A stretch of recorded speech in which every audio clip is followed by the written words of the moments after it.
જય શ્રી કૃષ્ણ સર્વે વૈષ્ણવોને। આજે આપણે પવિત્ર પુરુષોત્તમ માસની 15મા દિવસની વાર્તા કરીશું। દાન ફળની વાર્તા। એક ગામમાં પટેલ પટલાણી તેમના એક દીકરા સાથે રહે। તેઓ ખેતીવાડી કરીને ગુજરાન ચલાવે। બધા આખો દિવસ મહેનત કરે ને રાતના ભજન કીર્તન કરીને સૂઈ જાય। એવામાં પુરુષોત્તમ મહિનો આવ્યો। પટેલ પટલાણીએ વિચાર કર્યો કે આ વખતે ગંગા નદીમાં સ્નાન કરીએ તો અધિક ફળ મળશે। સ્નાનનો મહિમા અપાર છે। તેમાંય પુરુષોત્તમ માસમાં કરેલું સ્નાન મનખા દેહને પાવન કરે છે। પટેલ તો ઘર વખરીના 2 ગાડા ભરીને કુટુંબ કબીલા સાથે ગંગા નહાવા ચાલી નીકળ્યો। પ્રભુનું રટણ કરતાં કરતાં તેઓ આગળ વધે જાય છે। આમ ને આમ તેઓ અડધે રસ્તે આવીને એક ઝાડ નીચે ભાથું ખાવા રોકાયા। આ બાજુ પુરુષોત્તમ ભગવાનને પટેલની ભક્તિનું પારખું લેવાની ઈચ્છા થઈ। તેઓ સંન્યાસીનો વેશ લઈ બધા બેઠા હતા ત્યાં આવ્યા। પટેલે કોઈ સંત જાણીને નમસ્કાર કર્યા અને ભોજન લેવા આગ્રહ કર્યો તો ભગવાને તેની કસોટી કરવા કહ્યું, હે ભક્ત, મને જરાય ભૂખ નથી। મારે તો ગંગા સ્નાન કરવા જવું છે। જો તું મને તારા ગાડામાંથી એક ગાડું આપે તો હું તેમાં બેસીને ઝટ ગંગાએ પહોંચી જાઉં। પટેલે તો કંઈ પણ વિચાર કર્યા વગર શુદ્ધ ભાવથી પોતે બેઠો હતો તે ગાડું ઘર વખરી સાથે પેલા સંન્યાસીને સોંપી દીધું અને સંન્યાસીના રૂપમાં આવેલ ભગવાન ગાડામાં બેસી ગયા। ગાડું ધીમે ધીમે આગળ વધવા માંડ્યું અને જોતજોતામાં એ ગાડું અદૃશ્ય થઈ ગયું। પટેલનું આવું વર્તન જોઈ પટલાણી અને તેનો પુત્ર આશ્ચર્યમાં પડી ગયા। તેમણે પટેલને પોતાના ગાડામાં બેસી જવા ખૂબ આગ્રહ કર્યો હતો, પરંતુ પટેલે ના કહેવાથી તેઓએ પટેલને સાથે લીધા વગર પોતાનું ગાડું આગળ હંકારી મૂક્યું। પટેલને ભગવાન ઉપર શ્રદ્ધા હતી અને તે જાણતો હતો કે માનવી જેવું કર્મ કરે તેવું તેને ફળ મળે છે। જો કોઈ નું ભલું કરે તો તેનું ભગવાન ભલું કરે છે। જે કોઈનું સાંભળે છે તેનું ભગવાન સાંભળે છે। તેથી જ તેણે પરગજુપણું દાખવ્યું હતું।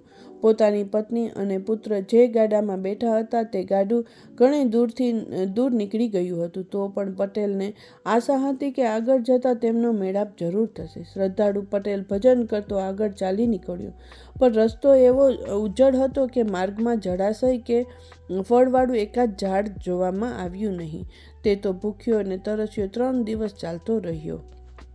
ભૂખ તરસનું દુઃખ સી રીતે સહન થઈ શકે? અંતે તે થાકીને એક ઝાડ નીચે બેઠો। એ સાથે જ ઝાડ ઉપરથી એક મોટું ફળ પડ્યું।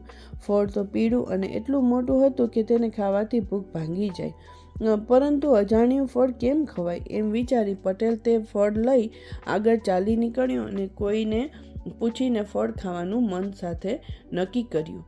રસ્તામાં એક સ્થળે મહાદેવનું મંદિર આવ્યું। તે જોઈ પટેલે વિચાર્યું કે મહાદેવજીને પૂછીને આ ફળ ખાઉં।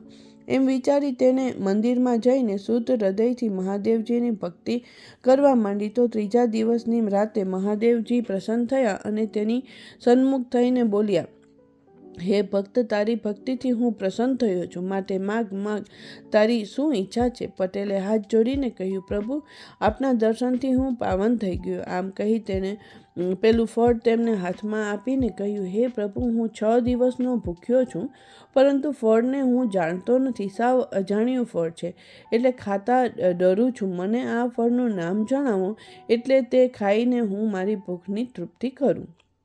મહાદેવજી કહે, મને આ ફળના નામની ખબર નથી, માટે આપણે વૈકુંઠમાં પુરુષોત્તમ ભગવાન પાસે જઈને તેઓ આ ફળનું નામ બતાવશે। પટેલ તો મહાદેવજી સાથે વૈકુંઠમાં આવ્યો અને પુરુષોત્તમ ભગવાનને પગે પડીને પેલું ફળ બતાવી કહેવા લાગ્યો, પ્રભુ, મારે આ ફળ ખાવું છે, પરંતુ તે અજાણ્યું ફળ છે, એટલે ખાતા ડરું છું, તો તમે મને આ ફળનું નામ કહો। પુરુષોત્તમ પ્રભુ કહે, આ ફળનું નામ છે દાન ફળ। તે પુણ્યશાળીના જ હાથમાં આવે, માટે ખાવું હોય તો તું ખુશીથી ખા। ભાગ્યશાળી જ તેને ખાઈ શકે છે, જે વિચાર કરવા બેસે છે તે રખડી પડે છે। જગતમાં વિશ્વાસ ઉપર જ વ્યવહાર ચાલે છે। પટેલ તો રાજીનો રેડ થઈ ગયો. તેણે ફળ ખાધું એવો જ ચમત્કાર થયો. જોયું તો પોતે જે ગાડું સંન્યાસીને બેસવા આપ્યું હતું તે જ ગાડું અહીંયા જોવામાં આવ્યું અને તેની પત્ની તથા પુત્ર બેઠા હતા તે ગાડું પણ જોવામાં આવ્યું. બંને ગાડાને અહીંયા જોઈ પટેલ અચંબામાં ગરકાવ થઈ ગયો. તેણે પુરુષોત્તમ ભગવાનને પૂછ્યું, પ્રભુ, બંને ગાડા છૂટા પડી ગયા હતા, છતાં અહીં સાથે ક્યાંથી? પુરુષોત્તમ પ્રભુ કહે, મૃત્યુલોકના માનવી જેવી કરણી કરે છે તેવું ફળ મળે છે. તે તારા સુખનો ભોગ આપીને સંન્યાસીને ગાડાનું દાન કર્યું. તેના ફળ રૂપે તને વૈકુંઠ જોવા મળ્યું અને તેમજ તારી પત્ની અને પુત્રે પણ તને તેમના ગાડામાં બેસી જવા ઘણો આગ્રહ કર્યો હતો. તેઓની દયાવૃત્તિથી તેમને પણ મહાદુર્લભ એવું પરમ વૈકુંઠ જોવા મળ્યું. પટેલે કહ્યું, પ્રભુ, મૃત્યુલોકમાં આજકાલ છળ કપટ બહુ વધી ગયું છે. મૃત્યુલોકના માનવીઓએ દયા ધર્મને નેવે મૂક્યા છે. નાસ્તિકપણું વધી ગયું છે. કેટલાક સ્ત્રી પુરુષો દાન કરતા નથી અને જે શ્રદ્ધાળુ ધર્મ કર્મ કરે છે, પૂજા પાઠ કરે છે અને ભજન કરે છે તેની હાંસી ઉડાવે છે. પ્રભુ, જાણે માનવતા મરી પરવારી હોય એવું લાગે છે. પુરુષોત્તમ પ્રભુ કહે, તેથી જ માનવીઓ દુઃખી થઈ રહ્યા છે. જો તેઓ વ્રત ધર્મ કરે તો જરૂર તેમને મોક્ષ મળે. હા, તો હવે તમારે મૃત્યુલોકમાં પાછા જવું છે કે વૈકુંઠમાં રહેવું છે? આ સાંભળી પટેલે કહ્યું, પ્રભુ, હવે તો હું મારા કુટુંબ સાથે વૈકુંઠમાં જ વાસ કરીશ. પુરુષોત્તમ મહિનામાં ગંગા સ્નાન કરવાથી શુભ ભાવના હતી તેનું આટલું બધું ફળ મળ્યું તો સાચે જ ગંગા સ્નાન કરનાર પુરુષોત્તમ પ્રભુનું વ્રત કરનારને કેટલું ફળ મળે.